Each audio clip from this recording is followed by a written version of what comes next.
پہنچ گیا ہے کہ بہت سارا علم جو ہے وہ اب بیان نہیں کیا جاتا ہے۔ خسارہ کیا ہے؟ نہ سنانے والے کا بھی خسارہ ہے، نہ سننے والے کا بھی خسارہ ہے۔ جو ظاہری بیماری ہے نا، اس کا آپ کو پتہ نہیں چلے گا تو کوئی آپ کو بتا دے گا، لیکن جو باطنی بیماری ہے نا، اگر اس کا آپ کو علم نہیں نا، تو سمجھیں آپ یہی سمجھ رہے ہیں کہ میں نمازیں پڑھ رہا ہوں، نیکیوں کا ذخیرہ اکٹھا ہو رہا، میں قرآن کی تلاوت کر رہا ہوں، نیکیوں کا ذخیرہ اکٹھا ہو رہا، میں صدقہ و خیرات کر رہا ہوں، نیکیوں کا ذخیرہ اکٹھا ہو رہا، لیکن وہ جو اندر باطنی بیماری لگی ہے نا، اگر آپ اس کا علاج نہیں نہ کریں گے تو آپ یہی سمجھ رہے ہیں کہ میں نے تو بہت سارا ثواب کا ذخیرہ اکٹھا کر لیا ہے، لیکن وہ بیماری آپ کی نیکیوں کو کھا رہی ہے۔ مولانا روم رحمۃ اللہ تعالیٰ علیہ آپ نے بہت بڑی بات سمجھائی، ایک مثال دے کے مثنوی کے اندر آپ لکھتے ہیں، فرماتے ہیں کہ ایک بزرگ تھے، تو ان کو نا بڑی پگڑی پہننے کا بڑا شوق تھا، اور پرانے وقتوں کے اندر کپڑا بڑا نایاب ہوا کرتا تھا۔ اب انہوں نے شوق پورا کرنا تھا، تو انہوں نے کوئی موٹی چیز رکھ کے، توری توری کے دانے رکھ کے نا، تو انہوں نے تھوڑا سا کپڑا جو ہے نا وہ آگے باندھ لیا۔ اب دیکھنے والا یہی سمجھتا تھا کہ بزرگوں نے پورا تھان ہی باندھا ہوا ہے۔ اب جب وہ بازار کے اندر گئے تو ایک چور کی جب نظر پڑ گئی نا، تو اس نے کہا یہ بزرگ ہیں، میں اتار کے بھاگوں گا، کپڑا میرے ہاتھ میں آئے گا، بہت سارا مال مجھے مل جائے گا، یہ کتنا کو میرے پیچھے بھاگ لیں گے۔ اب کیا تھا، وہ اندر کی حقیقت سے واقف نہیں تھا کہ اندر کیا ہے، اس نے تھان سمجھا۔ مولانا روم رحمۃ اللہ تعالیٰ علیہ فرماتے ہیں اس نے وہ پگڑی اتاری اور بھاگنا شروع کر۔ اب جو وہ بزرگ تھے نا، وہ تھوڑا سا بھاگے رک گئے، کیوں؟ انہیں پتا تھا کہ اندر توڑی ہے۔ لیکن وہ جو جوان تھا وہ بھاگتا رہا، دیکھتا رہا پیچھے تو نہیں آ، بھاگتا رہا، لیکن جب وہ ایسے مقام پہ پہنچا کہ اس نے دیکھا کہ پیچھے کوئی نہیں آ رہا، اب اس کے دل کے اندر کیا ہے؟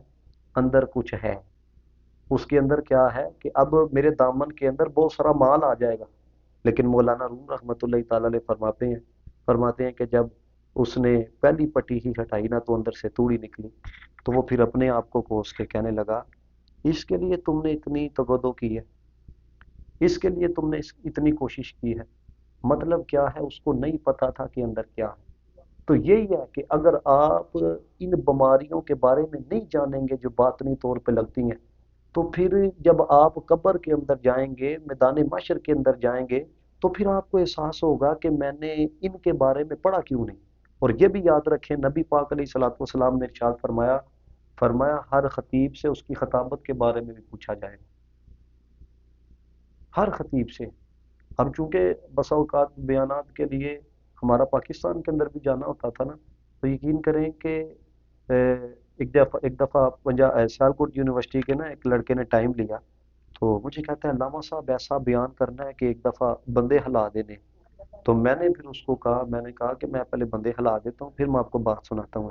یعنی مطلب یہ ہے کہ کبھی واللہ کبھی کسی نے ایسی کوئی بات، ایک دفعہ 27ویں کی رات تھی یا شب برات تھی، دونوں میں سے ایک رات تھی ہے، تو چونکہ سیالکوٹ کے اندر 3-4 جگہ بیانات تھے، تو مجھے ایک قاری صاحب کی کال آئی، چونکہ میں نے دوسرا ٹائم وہاں پہ دیا ہوا تھا، تو مجھے کہنے لگے کون سی موضوع پہ آپ گفتگو کریں گے؟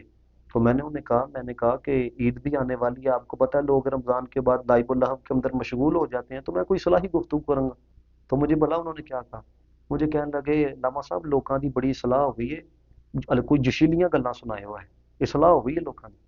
بتانے کا مطلب یہ ہے کہ ہم اصلاح کی طرف نہیں۔ یہ جو موضوع آپ کو میں سنانے لگا ہوں نا، آپ نے بہت نام سنا ہوگا، کینہ اور بغض۔ بڑی توجہ رکھیے گا، ذرا یقین کریں، آپ کو لطف آئے گا، ساری زندگی کے لیے آپ کی اصلاح ہوگی، کینہ اور بغض۔ اب یہ نام سنا ہے، اب کسی سے پوچھ لیں بھائی کینہ کیا ہے، اس کو پتہ ہی نہیں ہے کہ کینہ اور بغض کیا ہے۔ یاد رکھیں کسی بھی چیز کے بارے میں جاننے سے پہلے اس کی ڈیفینیشن کا معلوم ہونا ضرور۔ آپ بایو پڑھتے ہو، بایو کی پہلے ڈیفینیشن ہے، فزکس پڑھتے ہو، فزکس کی پہلے ڈیفینیشن ہے۔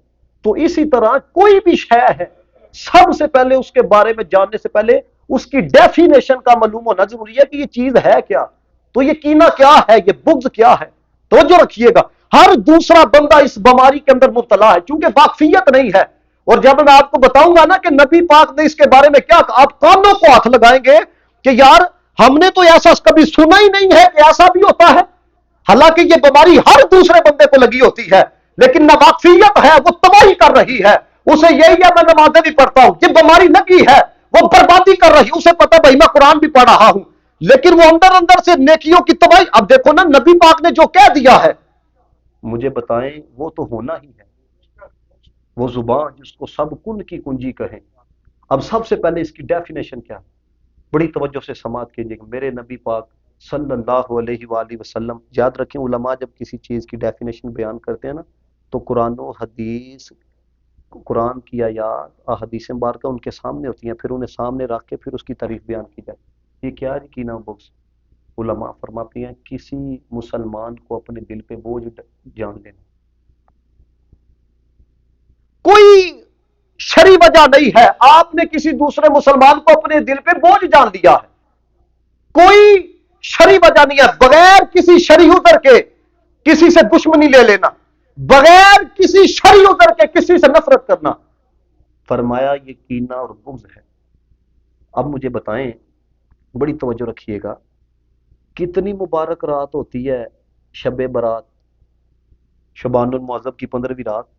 نبی پاک صلی اللہ علیہ وسلم نے فرمایا اللہ تعالیٰ اپنے بندوں پہ تجلی فرماتا ہے جو اس کی شایان شان ہے۔ فرمایا جو بندہ معافی مانگتا ہے اس کو معافی مل جاتی ہے، جو رحم طلب کرتا ہے اللہ تعالیٰ اس پہ رحم فرماتا ہے۔ لیکن نبی پاک علیہ الصلوۃ والسلام نے فرمایا جو کینہ رکھنے والا ہوتا ہے اللہ تعالیٰ اس کی مغفرت نہیں فرماتا۔ اب غور کرو کہ وہ رات کیسی ہے، لیکن یہ بیماری جس کو لگی ہوئی ہے، اور میں نے یہاں تک پڑھا، اب آپ اندازہ کیجئے گا کہ یہ نبی پاک فرما رہا ہے، کنز المال شریف کے اندر حدیث موجود ہے، رسول اللہ علیہ الصلوۃ والسلام نے ارشاد فرمایا کہ جس کے اندر کینہ ہو، بغض ہو، نبی پاک نے فرمایا یہ وہ چیز ہے جو بندے کے اندر سے دین کو ختم کر دیتی ہے، دین کو ختم کر دی۔ مفتی احمد یار خان نعیمی گجراتی رحمت اللہ تعالی علیہ، آپ نے اس حدیث کے تحت لکھا، آپ فرماتے ہیں یہ وہ بیماری ہے جس کو لگ جاتی ہے، یہ بندے کے اندر سے ایمان کو بھی ختم کر دیتی ہے، دین کو بھی ختم کر دیتی ہے۔ اب مجھے بتائیں، کینہ اور بغض ہم نے تو بڑا معمولی سمجھا ہے، لیکن تباہی دیکھو اس کی کتنی۔ کیا ہے جی وہ اس کا چہرہ ہی مجھے اچھا نہیں لگتا، وہ بھائی تم نے بنایا، دیکھو تو صحیح کس نے بنایا۔ اس چیز کو محسوس کرو، یہ چیزیں اگر بیان نہیں کی جائیں گی، میرے سے بھی پوچھا جائے گا، اور اگر آپ سے بھی پوچھا جائے گا کہ یہ بیماری لگی ہوئی تھی کیوں نہیں اس بیماری کا علاج، میں آپ کو علاج بھی بتاؤں گا کہ ان بیماریوں کا علاج کیا ہے۔ اب تیسری ذرا حدیث پاک سماعت کریں، میرے نبی پاک علیہ الصلوۃ والسلام نے فرمایا ہفتے کے اندر 2 دن ایسے ہوتے ہیں بندے کے اعمال اللہ کی بارگاہ میں پیش کی جاتے ہیں، فرمایا جس کے دل میں ایمان ہوتا ہے اللہ اس کی مغفرت فرما دیتا ہے۔ ایک سموار کا دن پیر شریف کا، ایک جمعرات کا دن، لیکن نبی پاک نے فرمایا جس بندے کے اندر کسی مسلمان کے والے سے کینہ اور بغض ہوتا ہے، فرمایا اس دن اس کی مغفرت نہیں کی جاتی۔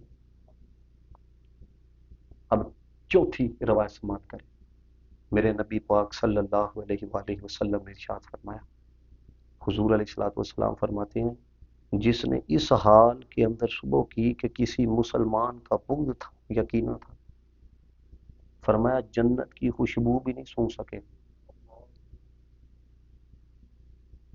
اب یہ کیا ہے؟ یہ نبی پاک علیہ الصلوۃ والسلام کے فرامین، اور قرآن نے کیا کہا؟ یہ شیطان کا جال ہے، یہ جو کینہ آ جاتا ہے وہ کوئی وجہ نہیں ہے، بس کیا ہے مجھے اس کی شکل پسند ہے، دل کے اوپر بوجھ سمجھ لیا، کوئی شرعی عذر نہیں ہے بس مجھے اسے نفرت، کوئی شرعی عذر نہیں ہے بس میری اس کی دشمنی۔ اور بھائی یہ غور کرو نبی پاک نے کیا، شیطان کا کتنا بڑا جال ہے۔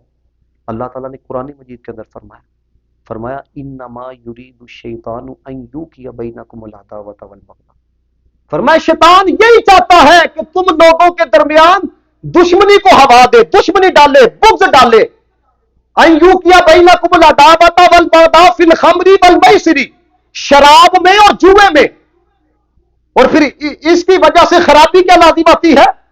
فرمایا کہ بندہ عن ذکر اللہ وعن الصلاۃ ویصدکم عن ذکر اللہ وعن الصلاۃ، فرمایا اللہ کے ذکر سے غافل ہو جاتا ہے، نماز پنجگانہ کی ادائیگی سے غافل ہو جاتا ہے۔ اللہ فرماتا ہے فہل انتم منتہون، کیا تم اب بھی باز نہیں آؤ گے؟ کیا تم باز آئے ہو؟ یہ آپ سے کہا جا رہا ہے۔ اب دیکھو شیطان کی چاہت کیا ہے، وہ تمہارے اندر کینہ ڈالے، شیطان کی چاہت کیا ہے؟ ایک دوسرے کے بارے میں تمہارے دلوں کے اندر دشمنی پیدا کر دے۔ رحمان کی چاہت کیا ہے؟ تم ایک دوسرے سے پیار کروائے۔ رحمان کی چاہت کیا ہے؟ میں آپ کو حدیث سنانے لگوں، یقین کرو اصل میں بات یہ ہے کہ اشعار سنائے جائیں نا تو کہتے ہیں کمال ہو گیا جناب، حدیث سنائی ایسی کمال درجے کی حدیث ہے، کبھی کر کے تو دیکھو یار، ہے لطف نہ آئے گا تو پھر کہنا۔ شعب الایمان کے اندر امام بہقی نے اس کو نقل کیا، میرے نبی پاک صلی اللہ علیہ وآلہ وسلم نے ارشاد، یہ یاد کر لو، روزانہ دیکھا کرو ایک دوسرا مسلمان دوسرے مسلمان کی طرف ہے۔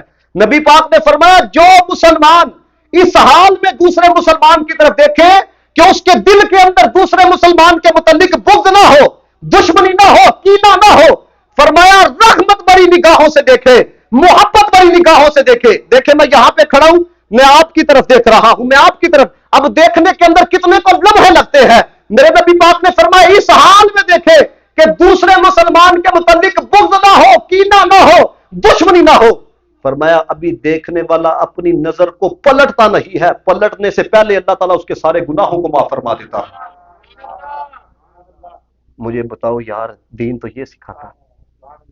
یہ چیز اگر آپ کی زندگی کے اندر پیدا ہو جائے، مجھے بتائیں ہم آپس کے اندر بائی بائی نہ بن جائے ہیں جو قرآن میں کہا انما المؤمنون اخوہ۔ ہاں میں اکثر میں یہ کہتا ہوں، ہم حضرت گلے ملاتے ہیں، ہاتھ ملاتے، دل نہیں ملاتے۔ یہ دل ملیں گے تو کام بنے گا، لیکن یاد رکھیے گا اگر اسی آگ کے اندر ہم جلستے رہے اور ہمیں پتہ نہ چلا، کیونکہ یہ آگ وہ ہے، علم ہوگا تو اس کی حرارت کا پتہ چلے گا، جس طرح میں نے ابھی آپ کو بتایا نا، آپ کو پھر محسوس ہوگا۔ اور اگر آپ کو علم ہی نہیں ہے لیکن یہ اندر سے نیکیوں کو جلا رہی۔ اب آپ کو بتانے لگوں، صحابہ کا دور تھا، یہ تو حضرت 1450 سال بعد ہے نا جس کو فتنوں کا دور کہا گیا ہے، صحابہ کرام کا دور تھا۔ حضرت عبداللہ بن عباس رضی اللہ تعالیٰ عنہ فرماتے، حضرت عباس رضی اللہ تعالیٰ عنہ کے پاس نا کچھ لوگ آئے، کہنے لگے ہم نا حج کے ارادے سے جا رہے تھے تو ایک شخص کی نا وفات ہو گئی، ہم نے کفن دیا، غسل دیا، اس کو جب ہم نے دفنانے کے لیے زمین کھودی تو اس کے اندر کالے سانپ تھے۔ کہتے ہیں ہم نے اس پر مٹی ڈالی، دوسری جگہ ہم نے جگہ کھودی، پھر اس کے اندر سانپ تھے۔ تو کہتے ہیں ہم نے دفنایا نہیں، ہم تو ڈرتے ہوئے آپ کے پاس آ گئے۔ حضرت عباس رضی اللہ تعالیٰ عنہ فرمان لگے پتہ ہے وہ کس وجہ سے؟ فرمایا وہ سانپ اس کی قبر میں اس وجہ سے ہے، وہ اپنے دل کے اندر مسلمانوں کے متعلق بغض رکھتا تھا، جاؤ جا کو اس کو اسی طرح دفنا دو۔ میں آپ سے یہ پوچھنا چاہتا ہوں، ایک لمحہ بھی ہم گزار سکتے ہیں اس طرح؟ نہیں گزار سکتے۔ اقبال نے اس لیے بہت بڑا پیغام دیا۔ اقبال کہتا ہے ہیوس نے ٹکڑے ٹکڑے کر دیا نو انسان کو۔ یہ جو ہیوس ہوتی ہے نا، یہی ایک دوسرے سے جو نفرت ایسے پیدا ہو جاتی ہے، کچھ نہ کچھ ہیوس ہوتی ہے، دنیاوی ہیوس ہوتی ہے، مال کی ہیوس ہوتی ہے، عہدے کی ہیوس ہوتی ہے۔ اقبال کہتا ہے ہیوس نے ٹکڑے ٹکڑے کر دیا نو انسان کو۔ تو یہ پھر بھائی چارہ کس طرح پیدا ہوگا؟ اقبال کہتا ہے یہ بھی تمہیں بتاتا ہوں، اخوت کی زباں ہو جا، محبت کا پیغام ہو جا۔ اخوت، محبت، اور یاد رکھیے گا جو اس طرف نہیں نہ گئے، جانے کے بعد بھی لوگوں نے اسے یاد نہیں کیا۔ وہ کہتے ہیں جو برا بندہ ہوتا ہے نا وہ مار کے قبر میں جاتا ہے، اچھا بندہ مار کے لوگوں کے دلوں میں زندہ رہتا ہے۔ جب بھی اس کا ذکر چھڑتا ہے نا، لوگ کہتے ہیں بندہ کمال تھا یار۔ جب بھی اس کا ذکر چھڑتا ہے بندہ کہتا ہے یار جس نے بھی مشکل وقت کے اندر اس کو آواز دی ہے نا وہ بھولا نہیں۔ یہ بہت بڑی بات ہوتی ہے، یقین کرو اللہ بڑا خوش ہوتا ہے کہ میرے بندے کو اچھے لفظوں کے اندر میرے بندے یاد کر رہی ہے۔ تو یہ معمولی چیز نہیں، اپنے اندر اس چیز کو پیدا، یہ جو آج کی نصیحت ہے نا، یقین کریں آپ کی صلاح ہوگی ہے۔ آپ اس چیز کو اپنی زندگی کے اندر لے کے آئے، رات کو سکون کی نیند آئے گی۔ لیکن اگر یہ چیز آپ کے اندر موجود ہے، یہ جن کے اندر کبھی آپ رات کو سکون کی نیند ہی کوئی نہیں، کیوں؟ کیونکہ وہ تم نے جو کسی کا سکون خراب کیا ہے نا، اس نے تمہارا سکون برباد کر دیا، کیونکہ اس کا بندہ ہے۔ یہ دیکھیں نا، آپ کسی دوسرے ملک کے باشندے کو چھیڑیں تو پورا ملک سٹینڈ لیتا ہے کہ نہیں لیتا؟ وہ کہتا ہے کیوں یہ امریکن تھا، کیوں یہ پاکستانی تھا، پاکستانی کو ہاتھ لگ گئے، امریکن کو ہاتھ لگ گئے۔ جب ملک کا سربراہ اپنے ملک کے شہری کا اتنا احساس کرتا ہے کہ تم اگر اس کا سکون برباد کرو وہ تمہارے سکون کو برباد کرتا ہے، تو وہ جو ستر تو ویسے ہی بولا جاتا ہے جو اپنے بندے سے بے انتہا پیار کرنے والا ہے، تو اس کو بے سکونی کے اندر مبتلا کرے گا تو تم سکون کے اندر رہے گا، تم تصور بھی نہیں کر سکتے۔ اس لیے ایک دوسرے سے پیار کرو۔ اب اس بیماری کا علاج کیا ہے؟ چونکہ ٹائم کم ہے، میں دو تین علاج جو ہے آپ کے سامنے بیان کرنا چاہتا ہوں۔ علاج کیا ہے؟ پہلا علاج تو وہ ہے جو اللہ نے قرآن میں بیان کیا،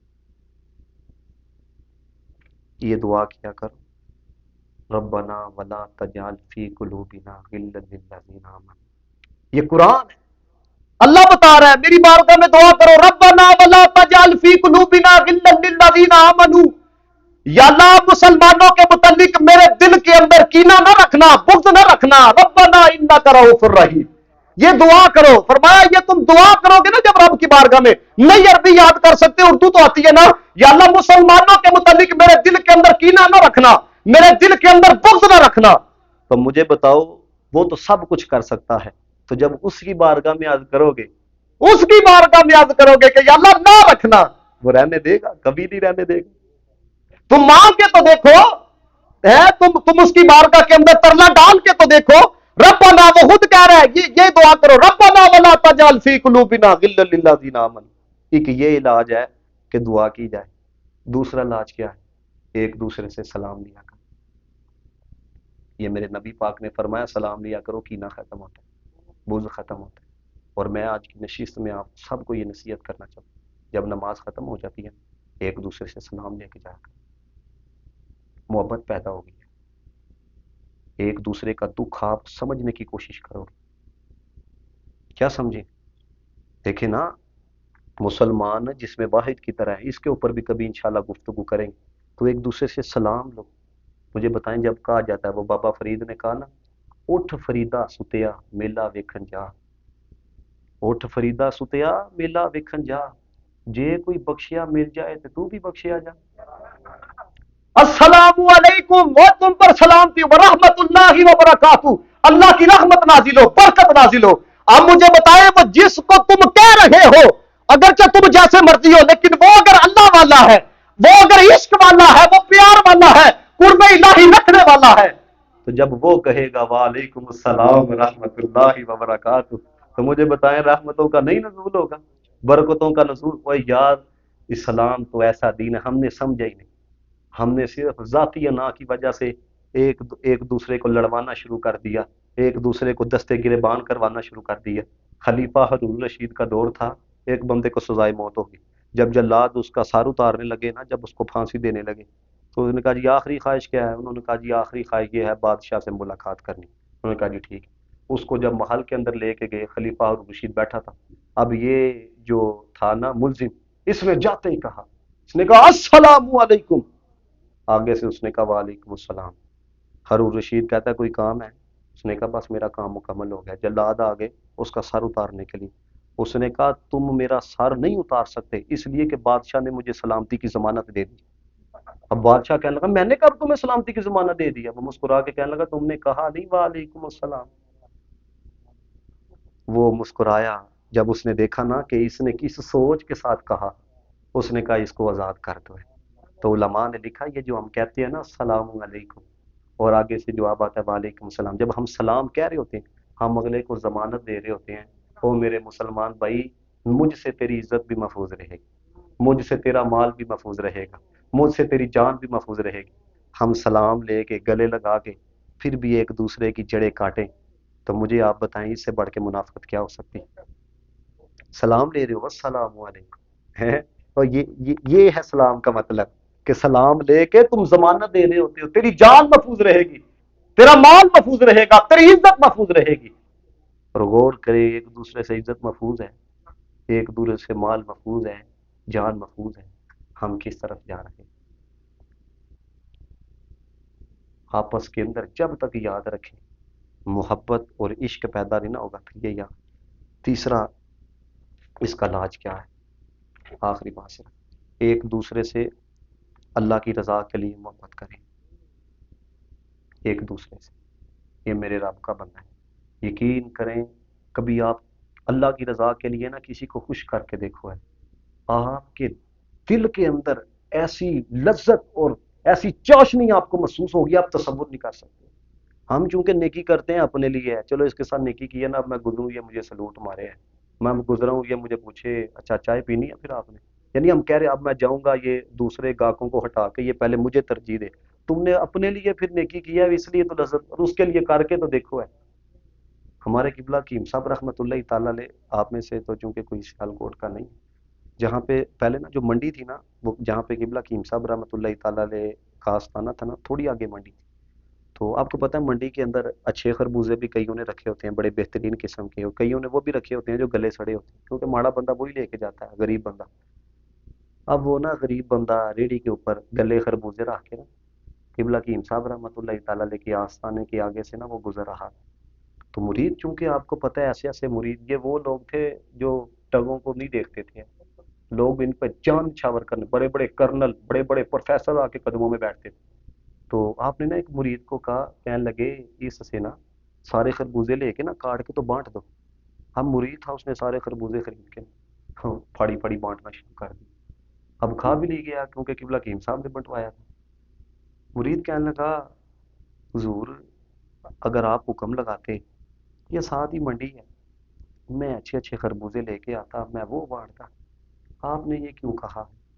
کہنے لگے یار، چلو میں پنجابی میں سناتا ہوں تھوڑی بہت سمجھ لو، کہنے لگے یار اے چھڈ کہ خربوزے او لے تو لے کے آئے جڑے گلے دے نے، اس چیز وال دھیان کر کہ وہ بندہ کنا خوش ہوئے گا کہ اج چنگے خربوزہ لے ہلے تک ویچدے پے نے، وہ یار میرے بھیڑی وک گئے، پورے دل چ جڑی خوشی آئی ہے، اس کے دل کے اندر جو خوشی آئی ہے انہوں تے ذرا محسوس کر، کیسے تھے ہمارے بڑے۔